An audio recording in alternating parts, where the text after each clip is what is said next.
Muy bien, pues lo que hoy os quiero compartir sigue un poco la línea de las últimas veces que he podido compartir con vosotros. En las últimas ocasiones en las que he podido compartir con vosotros, he estado hablando acerca de la perseverancia y he estado hablando de la permanencia. De hecho, utilizamos ese versículo donde los primeros creyentes perseveraban en la oración, en la doctrina de los apóstoles, ¿os acordáis, no? Y hace cosa como de un mes y medio o así, estaba reflexionando en la palabra y de repente hubo un concepto que sobresalió, un concepto que tiene raíces arquitectónicas, así que los que seáis hoy albañiles, estáis de enhorabuena, voy a hablar un poco de vuestro oficio, y que teniendo raíces arquitectónicas tiene realmente verdades espirituales.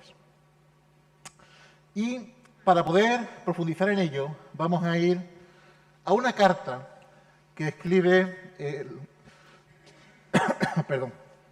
apóstol Juan en Apocalipsis. En Apocalipsis Juan escribe a siete cartas a 7 iglesias. Esas siete iglesias se encuentran en lo que hoy sería Turquía o bien Asia Menor. Y concretamente vamos a ir a la iglesia de Filadelfia. Así que si queréis, acompañadme en Apocalipsis 3, capítulo 7. Apocalipsis capítulo 3, versículo 7.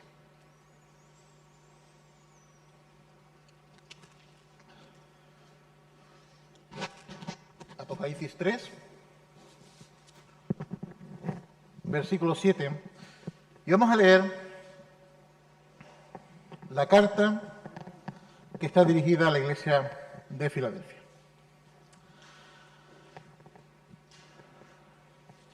Dice la carta así: escribe al ángel de la iglesia en Filadelfia.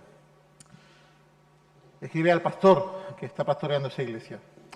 Esto dice el santo, el verdadero, el que tiene la llave de David, el que abre y ninguno cierra, y cierra y ninguno abre.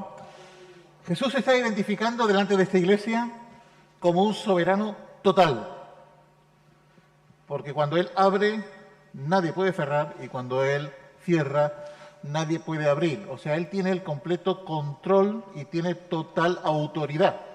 Así se está identificando. De hecho, incluso utiliza la llave de David, en referencia al libro de Isaías. Continúa diciendo Jesús: yo conozco tus obras. He aquí, he puesto delante de ti una puerta abierta, la cual nadie puede cerrar. Porque, y retener esto, dice, aunque tienes poca fuerza, has guardado mi palabra y no has negado mi nombre. He aquí, yo entrego de la sinagoga de Satanás a los que dicen ser judíos, y no lo son, sino que mienten. Y aquí, yo haré que vengan y se postren a tus pies y reconozcan que yo te he amado. Y continúa diciendo Jesús, por cuanto, pues la razón es esta, has guardado la palabra de mi paciencia. Yo también te guardaré de la hora de la prueba que ha de venir sobre el mundo entero, para probar a los que moran sobre la tierra. Jesús insiste de nuevo en una misma idea, la de la perseverancia. Dice, he aquí, yo vengo pronto, retén lo que tienes, para que ninguno tome tu corona, la corona que tienes, que Jesús ya tiene, destinada a ellos. Y Jesús termina diciendo, al que venciere, al que realmente retenga, permanezca, aquel que esté ahí firme, dice, yo lo haré. Y esta es la que yo os quiero compartir. Por eso cogí la impresora e imprimí unas cuantas columnas y me las traje por aquí.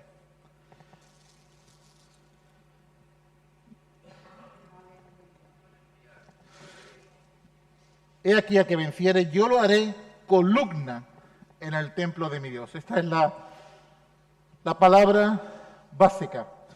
Nunca más saldrá de allí, y escribiré sobre él el nombre de mi Dios y el nombre de la ciudad de mi Dios, la nueva Jerusalén, la cual desciende del cielo, de mi Dios y mi nombre nuevo.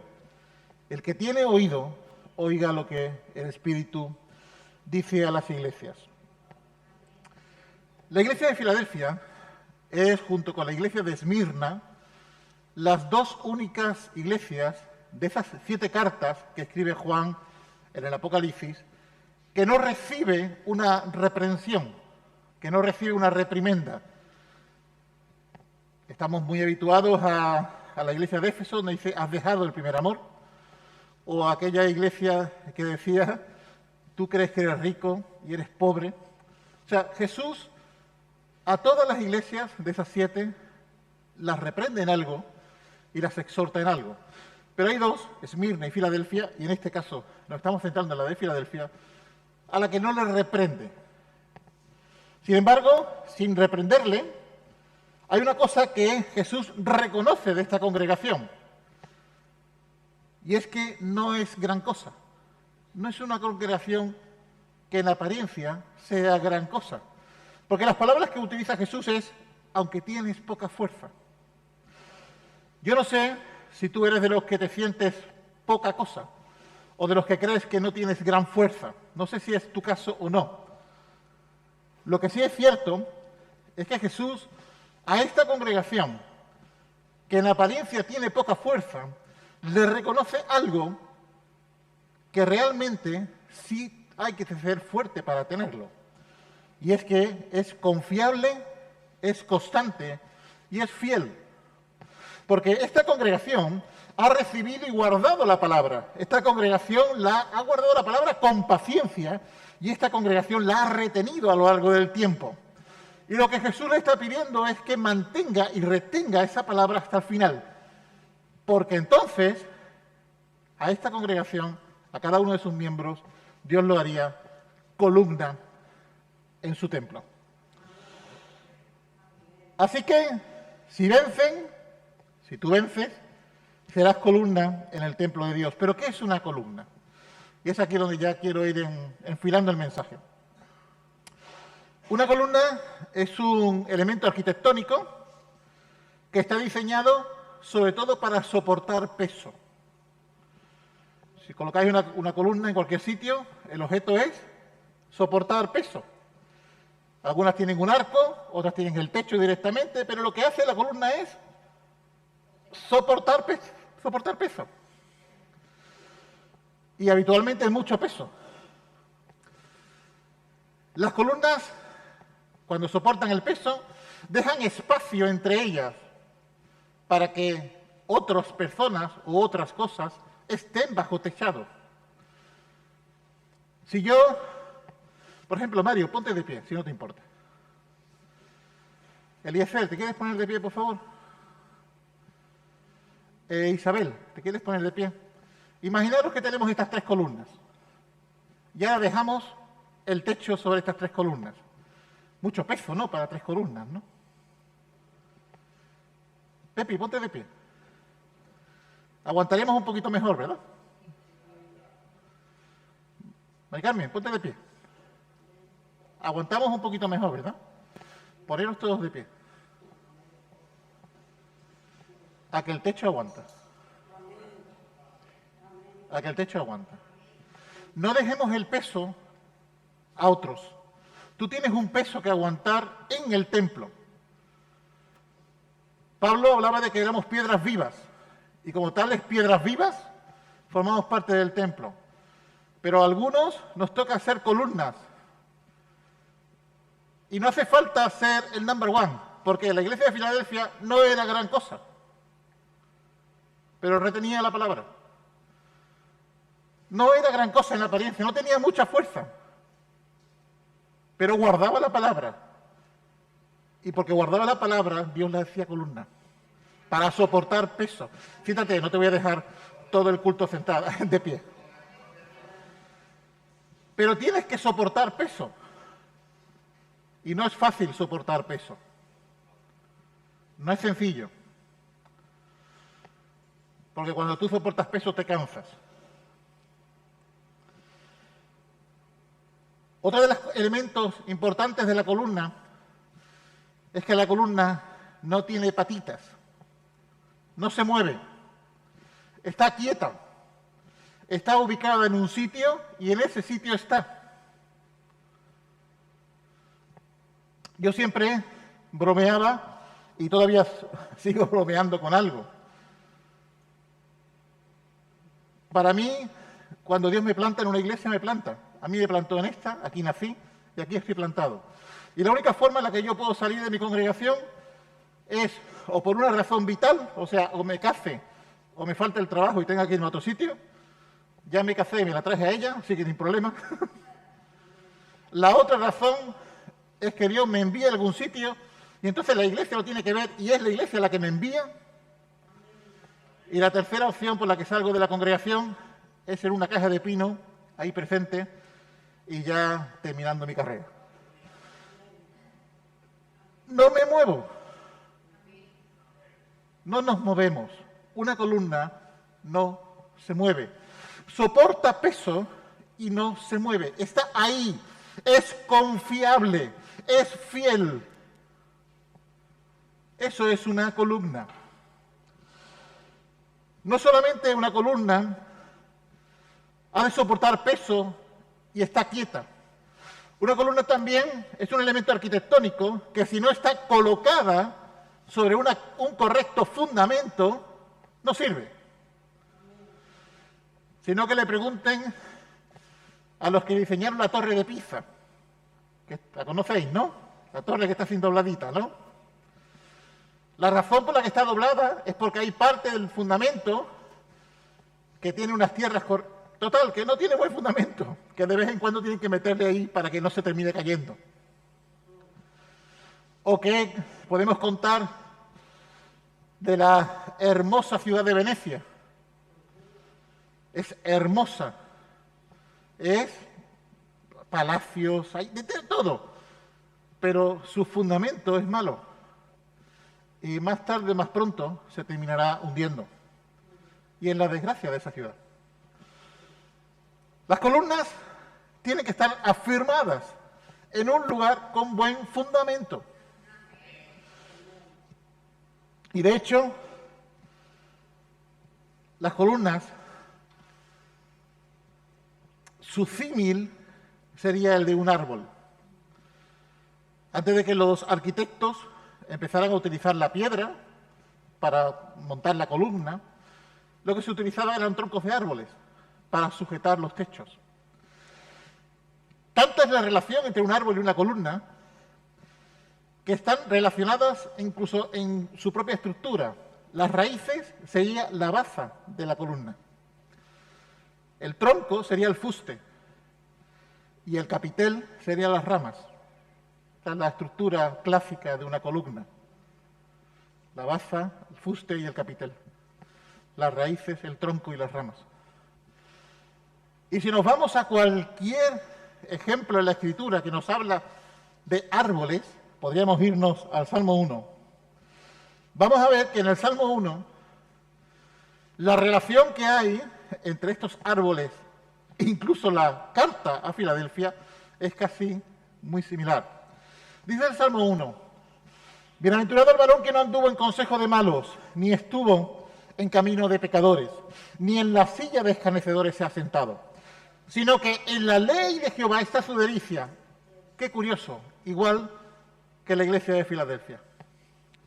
En su ley medita de día y de noche, igual que la iglesia de Filadelfia.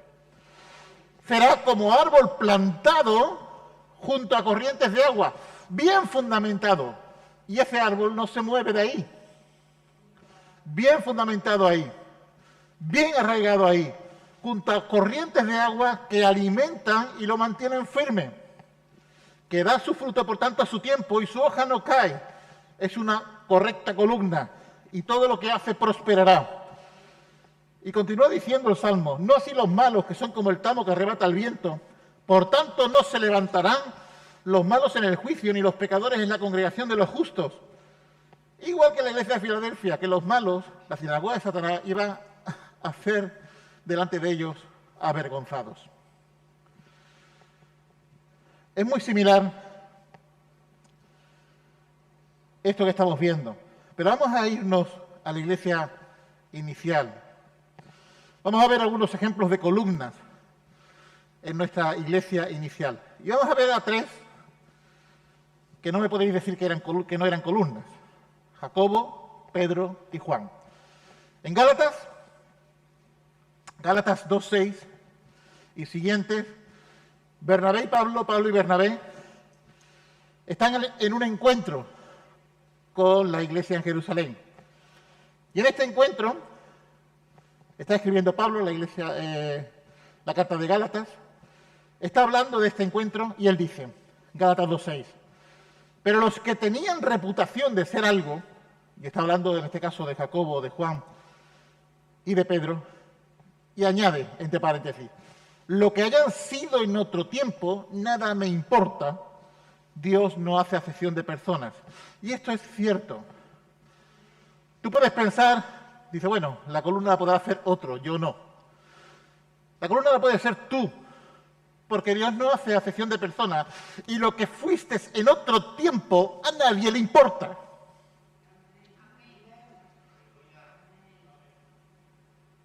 Dios no hace acepción de personas. Después analizaremos la vida de Juan y de Pedro para tomar esos ejemplos. Pero tú puedes ser una columna en el templo de Dios. Y lo que haya pasado ayer y los meses anteriores, a nadie le importa. Si hoy tú te afirmas bien y estás dispuesto a soportar peso y a no moverte de tu sitio, para que otros se puedan aprovechar y guarecerse bajo el techo que tú estás soportando.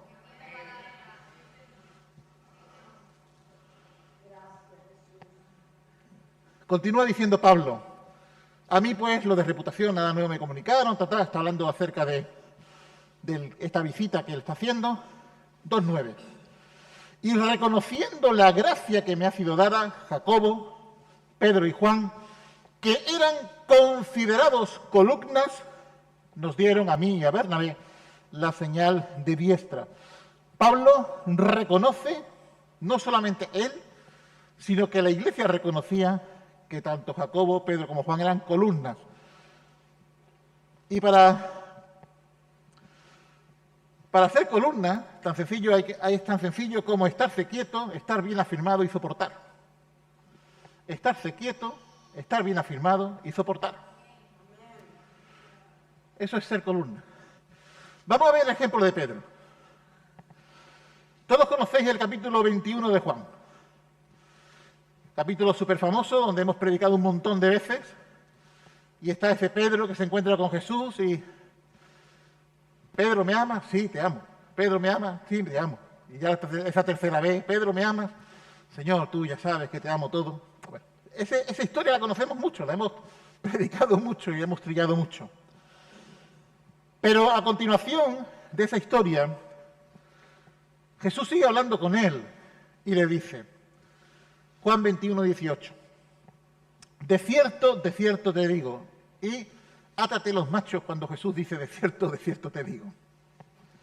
De cierto te digo, cuando eras más joven, te ceñías e ibas a donde querías.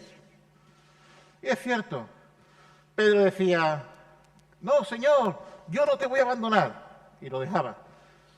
No, Señor, y sacaba la espada y allí que cortaba la oreja. Y Pedro, él se ceñía. Él era el que se ponía, se ajustaba el cinto y aquí voy yo. Cuando eras más joven, te ceñías e ibas a donde querías. Mas cuando ya seas viejo, extenderás tus manos y te ceñirá otro. Y te llevará a donde no quieres. Pedro aceptó que el Espíritu Santo, que Jesús lo ceñiera y lo guiara a donde tenía que ir, incluso al lugar donde no quería ir. Y uno de los lugares a los que no quería ir, evidentemente, es donde finalmente murió, según la tradición en Roma, además en una cruz invertida, porque él decía que no podía tener el honor de morir como su maestro. Y le dieron la vuelta a la cruz, aunque esto es tradición, no aparece en la Escritura. Pero coloquialmente la mayor parte de la gente coincide en que fue así. De hecho, Juan dice, esto dijo dando a entender con qué muerte había de glorificar a Dios, y dicho esto, añadió, sígueme. Pedro aceptó que lo ciñera otro, que lo guiara otro, no guiarse a sí mismo. Eso es no moverse, porque no te mueves tú, te mueve Él. Pedro no solamente aceptó ese camino que Jesús le proponía y dejó su fogosidad a un lado, sino que Juan, que es el que escribe este propio evangelio, continúa escribiendo diciendo, 21:20 de Juan, volviéndose Pedro, vio que le seguía el discípulo a quien amaba Jesús, está hablando de Juan, el mismo que en la cena se había recostado al lado de él y le había dicho, Señor, ¿quién es el que te ha de entregar? Que era la pregunta que le hizo.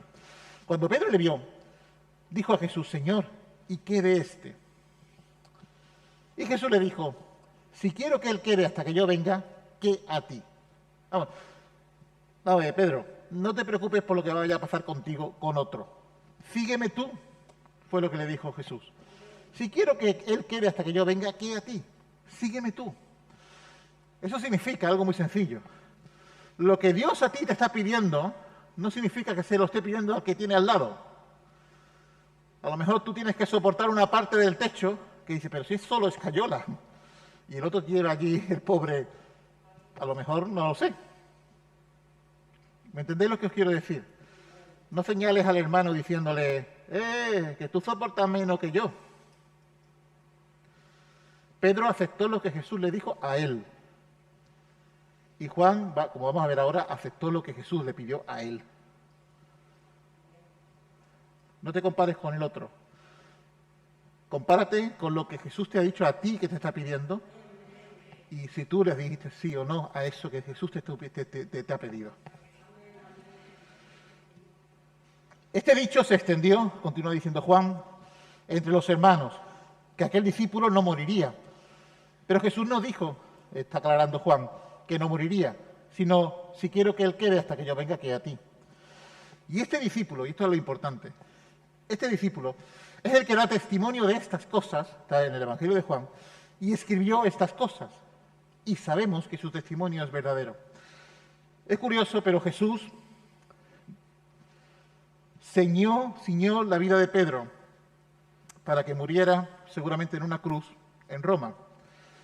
Pero ciñó la vida de Juan para que fuera el único de los discípulos, el único de los 12, que no tuviera una muerte violenta, sino que muriera de viejito, dando testimonio de Jesús en todo momento, no solamente en el Evangelio de Juan, sino en el propio libro de Apocalipsis que hemos leído antes, porque ese libro también lo escribió Juan. Y uno se podía plantear, el propio Juan se podía plantear, Señor, todos mis hermanos han dado su vida por ti, ¿a mí no me vas a quitar este honor? Pues él aceptó que el Señor le quitara ese honor para morir de viejito, pero dando testimonio hasta el último momento en la isla de Patmos acerca del Maestro. Así que Juan aceptó también el camino que Jesús le marcó. Pero ¿qué decir de Pablo, que era el que se entrevistaba con esta gente? En Hechos 21:10, dice que estaba en aquel tiempo, dice que permaneció algunos días Pablo con nosotros y descendió de Judea un profeta llamado Ágabo, quien, viniendo a vernos, tomó el cinto de Pablo y atándose los pies y las manos, dijo, esto dice el Espíritu Santo, así atarán los judíos en Jerusalén al varón de quien es este cinto y lo entregarán en manos de los gentiles.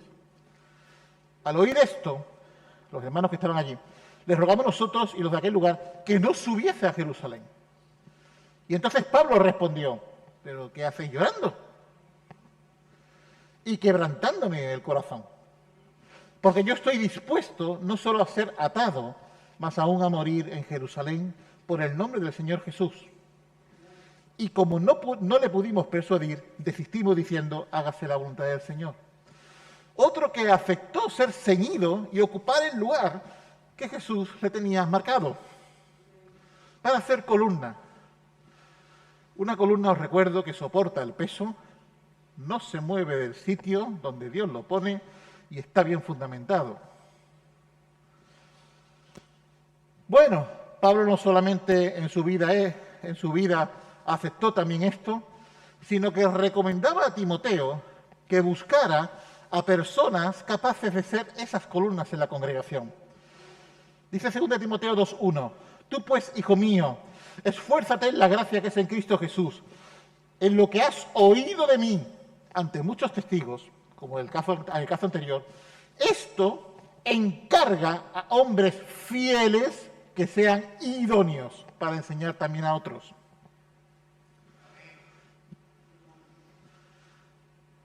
Dios te está buscando a ti, hombre y mujer fiel, idóneo, idónea.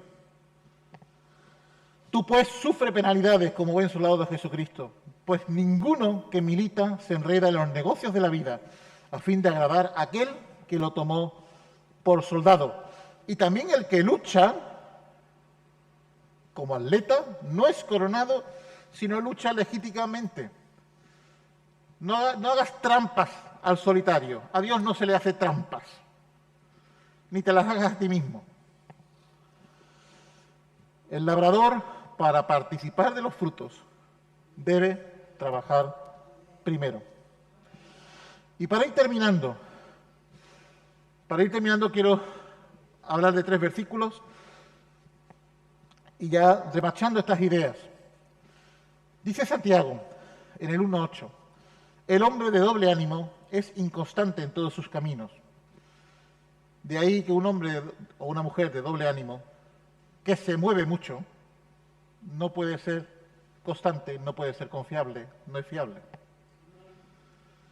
Así que los de doble ánimo, dejad de ser de doble ánimo. Afirmaros, no os mováis de la posición en la que Jesús os coloca. Pedro, hablando acerca de los falsos maestros, en 2 de Pedro 2:14, habla de muchas cosas acerca de los falsos maestros, tienen los ojos llenos de adulterio, no se sacian de pecar, etc. Pero dice que seducen a las almas inconstantes. Si tú no te afirmas en la palabra del Señor, no vas a soportar el peso que te toca soportar, porque vas a ser seducido por otras enseñanzas. Enseñanzas que no te maltrates tanto, no te esfuerces tanto, no merece la pena, qué pasa con tu vida, se están aprovechando de ti y un largo etcétera que yo podía alargar. Es que soportar peso hay que soportarlo. En otra ocasión, Pedro habla sobre los que no tienen buen fundamento o incluso tuercen el fundamento. Dice en 2 de Pedro 3:16, hablando acerca de las cartas que Pablo ha escrito. Dice, casi en todas sus epístolas, hablando en ellas de estas cosas, entre las cuales hay algunas difíciles de entender, o sea que lo que Pablo hablaba, incluso Pedro reconocía que algunas cosas eran complicadas de entender. Dice, los cuales, los indoctos e inconstantes tuercen, como también las otras escrituras, para su propia perdición. Una columna tiene un buen fundamento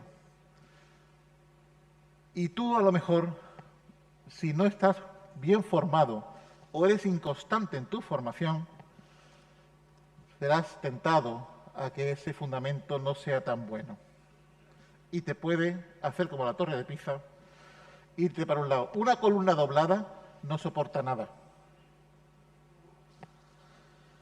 Resumiendo, y con esto termino, estate quieto, trabaja en equipo, soporta, anda siempre esa segunda milla y permanece bien fundamentado, que la Biblia sea tu guía.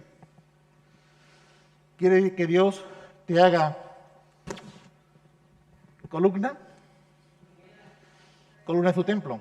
Pues hay que vencer las cosas que están impidiendo que seas esa columna. No sé si Dios te ha mostrado algo que te toca vencer, pero si es el caso, es el momento ahora de orar. Es el momento de que se lo entregues al Señor. Señor, como Pedro. Pedro le dijo, Señor, si tú lo sabes todo. Y Jesús en ese momento le dijo, bueno, pues antes te ceñías tú, ahora te voy a ceñir yo.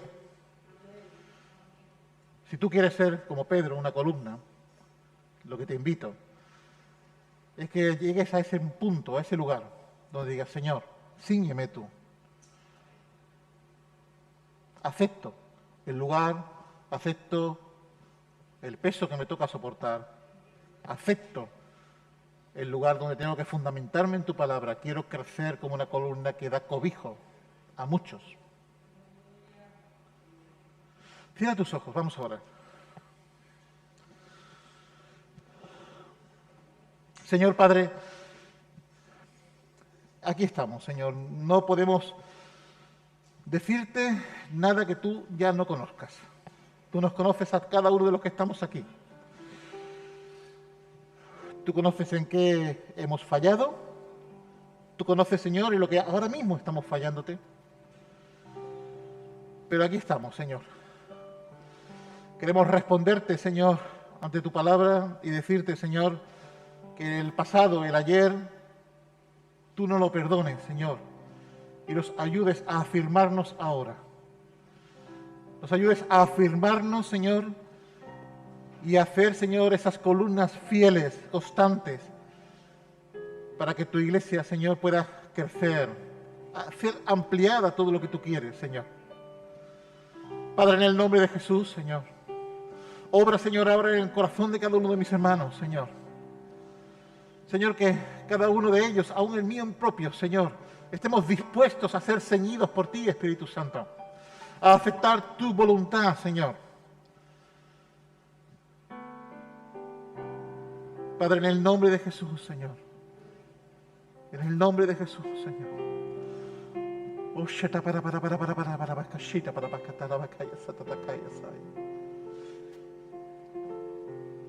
Entrega ahí a Dios lo que tú sabes que te está impidiendo soportar peso, andar esa segunda milla con el hermano, lo que te está impidiendo que fundamentes tu vida correctamente en la palabra.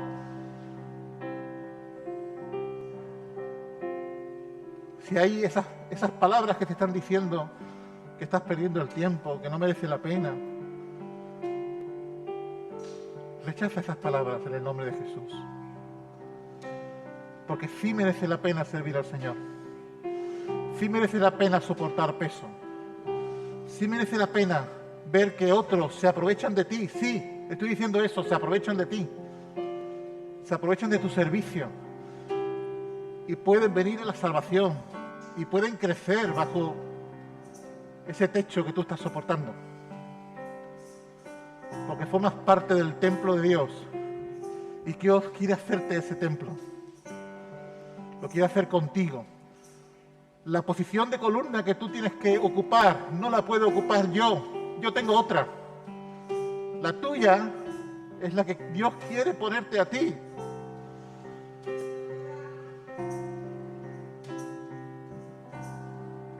Entrégale al Señor lo que te está impidiendo ser esa columna firme, fuerte, en medio del templo.